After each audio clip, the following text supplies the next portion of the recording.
విజయవాడలో Saikrishna lockup death case మరో కీలక మలుపు తిరిగింది. ఓ మహిళా కానిస్టేబుల్తో పాటు ఆర్ఎంపీ డాక్టర్ను పోలీసులు అదుపులోకి తీసుకున్నారు. సాయికృష్ణకు స్టేషన్లోనే ఆర్ఎంపీతో వైద్యం చేయించినట్లు గుర్తించారు. అయితే సాయికృష్ణ లాకప్ డెత్ ఎపిసోడ్ బయటకు రాగానే ఆర్ఎంపీ పరారీలో ఉన్నాడు. ఈ కేసులో మహిళా కానిస్టేబుల్ను సెట్ బృందం ప్రశ్నిస్తోంది. ఆరోపణలు ఎదుర్కొంటున్న వారికి మహిళా కానిస్టేబుల్ ఇన్ఫర్మేషన్ చేరవేస్తున్నట్టుగా గుర్తించింది. నిన్న లొంగిపోయిన కానిస్టేబుళ్లు అశోక్, నానీలను 8 గంటల పాటు విచారించగా ఎటువంటి సమాధానం ఇవ్వనట్టుగా తెలుస్తోంది. ఇవాళ అశోక్, నానీలను కోర్టులో హాజరుపరచున్నారు.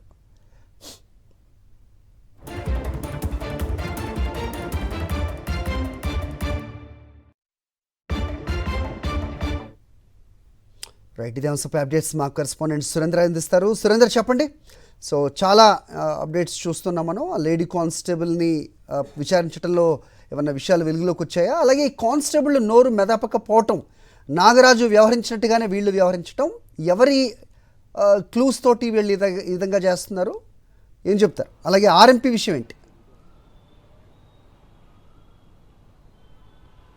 హరి, సాయికృష్ణ కేసులో కీలక అంశాలు బయటపడుతున్నాయి. ఇప్పటికే అజ్ఞాతంలోకి వెళ్ళిన కానిస్టేబుల్ అశోక్, నాని కూడా నిన్న పోలీస్ స్టేషన్లో లొంగిపోయారు. అయితే లొంగిపోయిన తర్వాత వీళ్ళని సిట్ అధికారులు విచారించారు. దాదాపు 8 గంటల పాటు అనేక అంశాలను వీళ్ళ ముందు పెట్టినట్టు తెలుస్తుంది. అయితే ప్రతిదానికి కూడా సమాధానం దాటవేశారు. మాకేం తెలియదంటూనే సమాధానం చెప్పారంటూ కూడా చెప్తున్న పరిస్థితి. ఇదే అంశం అంటే నాగరాజును అరెస్ట్ చేసి విచారించినప్పుడు కూడా నాగరాజు ఏ విధంగా వ్యవహరించాడో అదే విధంగా కానిస్టేబుల్స్ కూడా వ్యవహరించారు. సిట్ అధికారులు ప్రశ్నకు మొత్తం సమాధానం దాటవేశారంటూ కూడా చెప్తున్న పరిస్థితి. దాంతోపాటు ఈ కేసులో కీలకంగా సాయికృష్ణని కొట్టినప్పుడు దెబ్బలు తగిలాయి. ఈ నేపథ్యంలో ఆయన ఆర్ఎంపీ డాక్టర్ దగ్గర చూపించారంటూ కూడా వార్తలు వచ్చాయి. ఈ నేపథ్యంలో ఆ తర్వాత ఈ ఘటన ఎప్పుడైతే బయటకు వచ్చిందో అప్పుడు ఆర్ఎంపీ డాక్టర్ పరారయ్యాడు, అజ్ఞాతంలోకి వెళ్ళిపోయాడు. నిన్న సిట్ అధికారులు ఆర్ఎంపీ డాక్టర్ని కూడా అదుపులోకి తీసుకుని అతని నుంచి కూడా సమాచారాన్ని సేకరిస్తున్నట్లయితే తెలుస్తుంది. అయితే ఈ అంశంలో మరొక కీలక ఇష్యూ కూడా బయటకు వచ్చింది.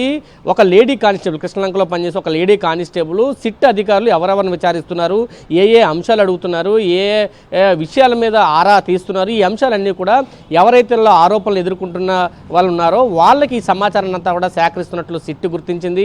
నిన్న ఆ కానిస్టేబుల్ని కూడా విచారణకు పిలిచారు.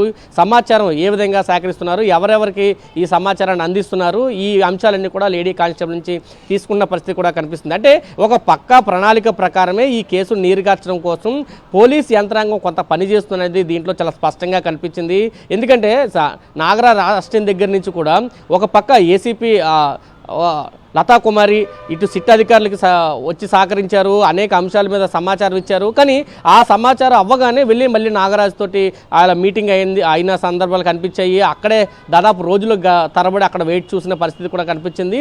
అదే నేపథ్యంలో ఇప్పుడు కానిస్టేబుల్ వ్యవహారం కూడా తెర మీదకి వచ్చిన పరిస్థితి. దీంతోపాటు ఇటు అశోక్, నానీలతో పాటు సిఐకి అత్యంత సన్నిహితుడిగా ఉన్న సురేష్ని కూడా అదుపులోకి తీసుకున్నారు. గత 3 రోజులు బట్టి సురేష్ నుంచి అనేక సమాచారాన్ని రాబడుతున్నారు.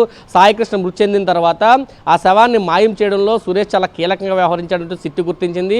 ఆ నేపథ్యంలో అశోక్, నాని, సురేష్ వీళ్ళు ముగ్గురు కుటుంబ సభ్యుల దగ్గరికి వెళ్ళి బేరసారాలు ఆడడం, దానికి సంబంధించి కుటుంబ సభ్యులు సిట్ అధికారులకి పూర్తి సమాచారం ఇవ్వడంతో కేసు మరింత లోతుగా దర్యాప్తు చేస్తున్నామంటూ సిట్ అధికారులు చెప్పిన పరిస్థితి కూడా కనిపిస్తుంది. ఈ నేపథ్యంలో నిన్న అశోక్, నానీలు అరెస్ట్ అయిన తర్వాత పూర్తిగా వాళ్ళ నుంచి సమాచారం రాబట్టే ప్రయత్నం చేసినా దాంట్లో విఫలమయ్యారని చెప్పొచ్చు. ఎందుకంటే ఏ సమాచారాన్ని కూడా ఒక ప్రణాళిక ప్రకారమే వీళ్ళిద్దరూ కూడా సిట్ అధికారులకు సహకరించలేదు అనేది అయితే తెలుస్తుంది. అయితే దీంట్లో పాత్రధారులు ఎవరు, సూత్రధారులు, అసలు మార్కాపురం నుంచి ఎందుకు సాయికృష్ణ తీసుకొచ్చారు, ఏ కేసులో తీసుకొచ్చారు, మర్డర్ లాకప్ డెత్ చేసిన తర్వాత ఎందుకు శవాన్ని మాయం చేశారు, అసలు దీని వెనకాల ఉన్న కారణం ఏంటనేది మాత్రం ఇప్పుడు కొంచెం బయటికి రాలేదు.